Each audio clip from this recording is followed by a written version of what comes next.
Hey guys, and welcome back to my channel. If you're new here, my name is Avery, and in today's video I will be going through my July budget report. I'm going to be talking about what I spent and what I earned for the month of July, so stick around to see more of this. So let's go ahead and get into my income for the month of July. In July, I ended up making $3,811.28. Most of this money came from my full-time job. I am a salaried employee and I get paid once per month, so I brought in about $32.50 from my full-time job. I work part-time at a bakery and I made $267 from there. That actually was the first time in a while that I had worked there. I hadn't worked there since February, but I did get asked by the owner if I could come in and work an extra shift, and I said okay. So I ended up making that.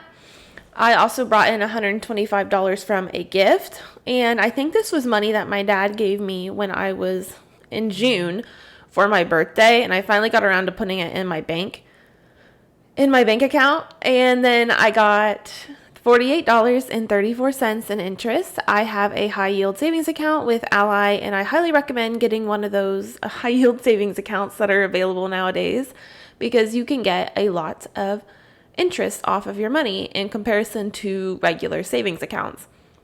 And then finally, I got $125 as a reimbursement technically from my lifestyle spending account. So my employer offers something called a lifestyle spending account, which essentially if you spend money on eligible purchases, think of like gym memberships, but there's actually a wide variety of things that you can spend it on.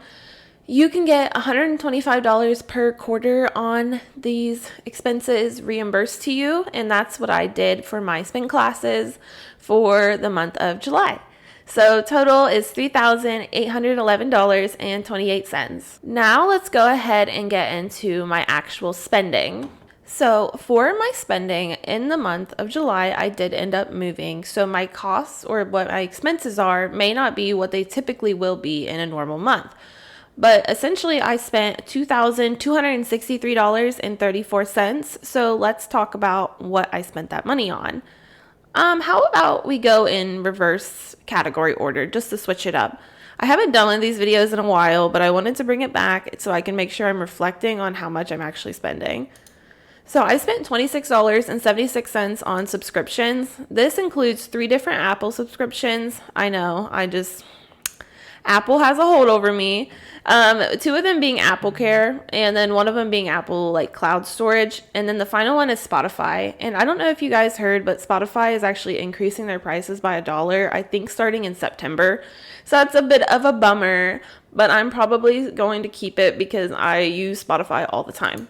Moving on, I spent $58.98 on transportation. This category is for gas visits. It's also used for like if I'm using public transportation, if I'm going to take an Uber or a Lyft, and if I pay for parking somewhere, I'm going to be using my transportation budget or my transportation category. Side note, I am using the software called YNAB or YNAB. It does cost money, but I do think it's worth the money. But I will say that I have a 34-day free trial linked down below using my referral link. If you end up using my referral link, you do get an additional month free. So that is something you can consider when you are trying to decide whether to subscribe or not. So just something to keep in mind. So anyways, back to the transportation. Yeah, I spent just under $60. I think I only got gas one time and it only cost me $29. A lot of this was just like small parking or large parking charges because I ended up taking my car into the parking garage at work, and at my job you do have to pay for parking, which is annoying as hell. But I had ended up paying for it for, I think one reason is because I had a doctor's appointment and it was virtual, and I just wanted to make sure that I could do it somewhere, aka my car, without people listening in. So that did cost me $17 to park my car in the garage, which is just about $10 less than what it costs to actually fill up my tank. So I didn't drive very far in the month of July, clearly because I only had to get gas one time. So that's what I spent in transportation. For investments, I ended up putting $125 into my Roth IRA. That is pretty straightforward. I did that on 7/28, and the reason why I did this is because I noticed that I was getting close to $8,000 in my account, and now, of course, it's since fluctuating up and down around that point.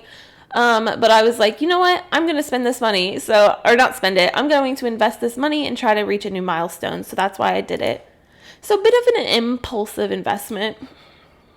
I spent $151 on fun/spending. So for fun money, what did I do? I spent $2.15 on a Patreon subscription. I spent money at Target, most likely for books, if I had to guess, although I'm not sure what the $25 charge was for. Amazon, I know that was a book. For Cash App, it looks like I got reimbursed. So it must correspond with the Target charge. I just can't remember what it was. I spent $17 at a bookstore, $1 on the athletic subscription. I like to read about the baseball articles on there. It's an online news source for sports.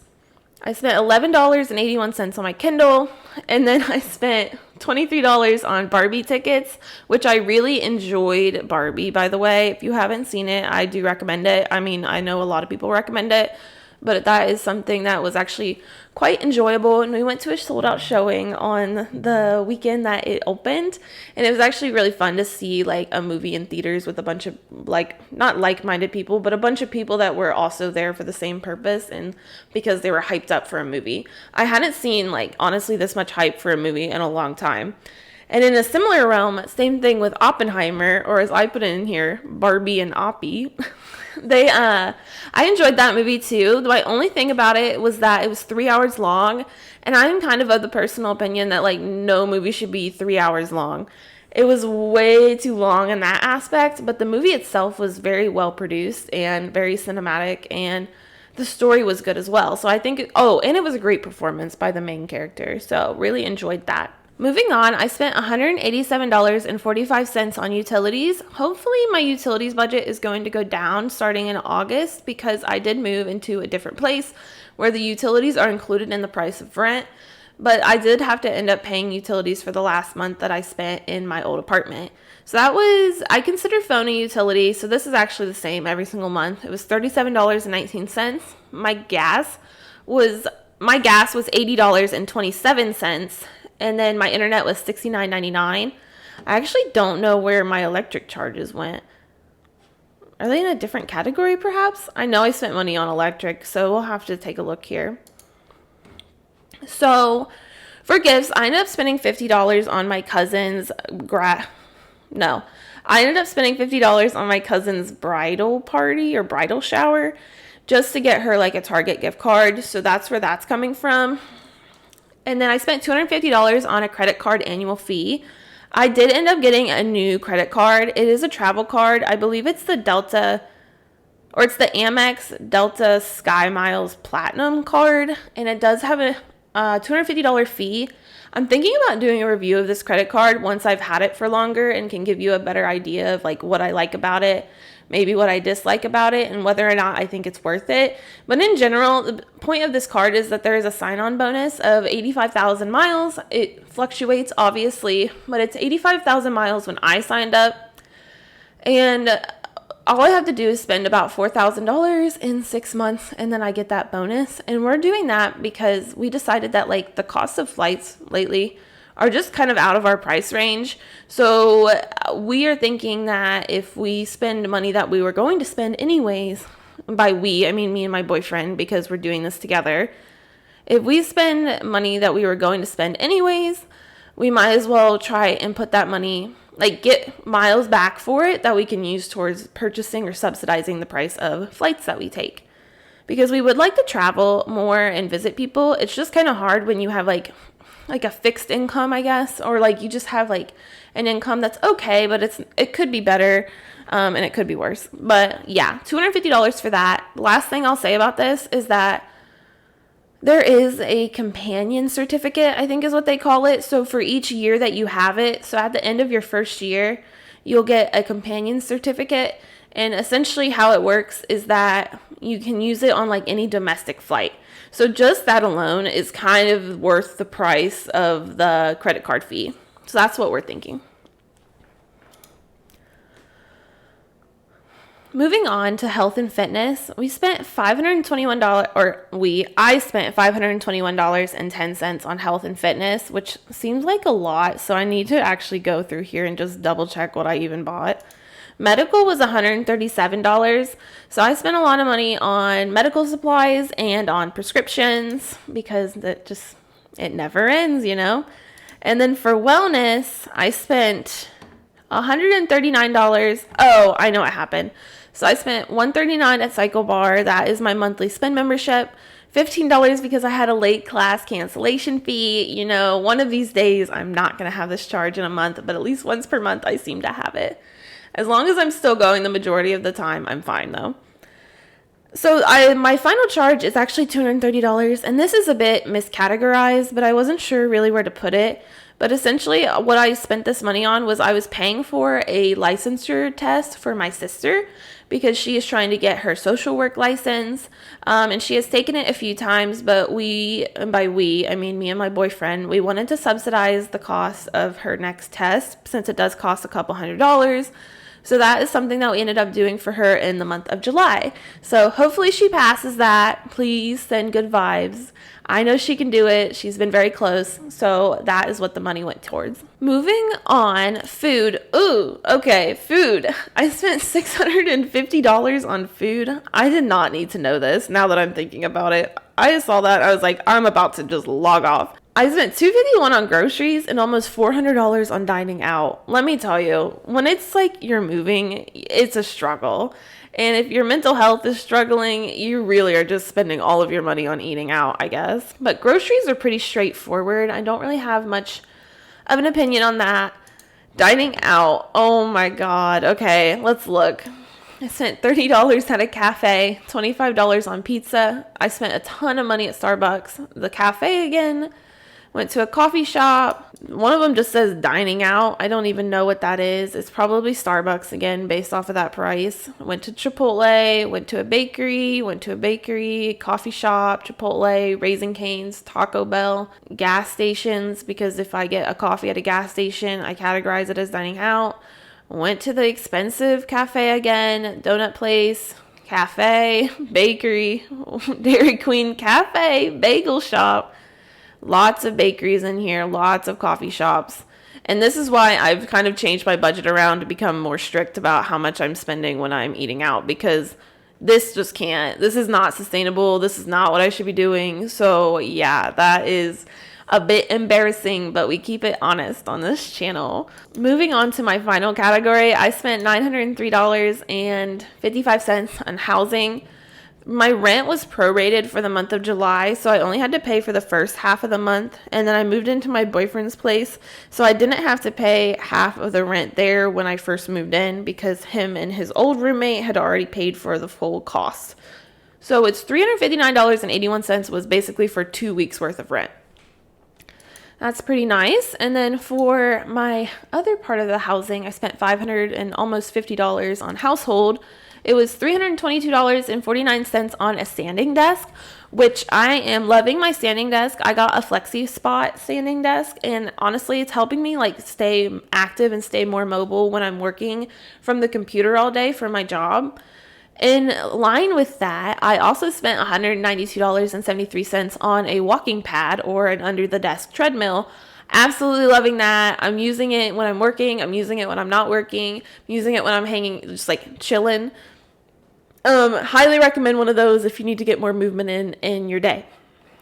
And I think it's going to be so nice in wintertime when the weather just becomes winter weather. I can still make sure I get my steps in and get my walking in for that. So that's very exciting. And then I spent $11.52 and $17 at Target. And it's probably for things like toilet paper, paper towels, toothbrushes. That's typically what housing or household category is. Total spending was $2,263.34. As far as like how the month of August will go for me, just to give you guys a teaser, for the month of August, I've already spent almost $2,000 or over $2,000. So I don't think I'm going to be under July's spending for August. It's just an even spendier month, and I'll get into that in my future videos. So that's why you should subscribe to stick around. You should give a thumbs up to this video if you liked it.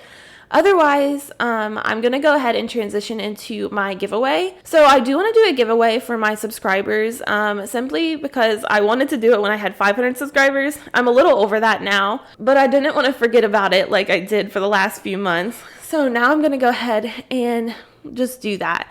So if you want to win the giveaway, you have to be subscribed to my channel as a public subscriber. You can update your settings if you need to, if you just Google it, on how to be a public subscriber to a channel. And you should leave a comment down below about how the month of July went for you. I will give whoever wins $50, and I will decide that a week from now. I will send the money probably through Cash App or Zelle if you have that option, but honestly, I would prefer to do it through Cash App. So you must be eligible to, you must be able to use Cash App. I'm not going to do it through Venmo because I shut down my Venmo account. If for some reason you can't do Cash App, I can also give you a $50 Amazon gift card. Just let me know if you win. But yeah, thank you all for watching. Go ahead and do what you need to do to enter the giveaway, and I will see you all in the next one. Bye now.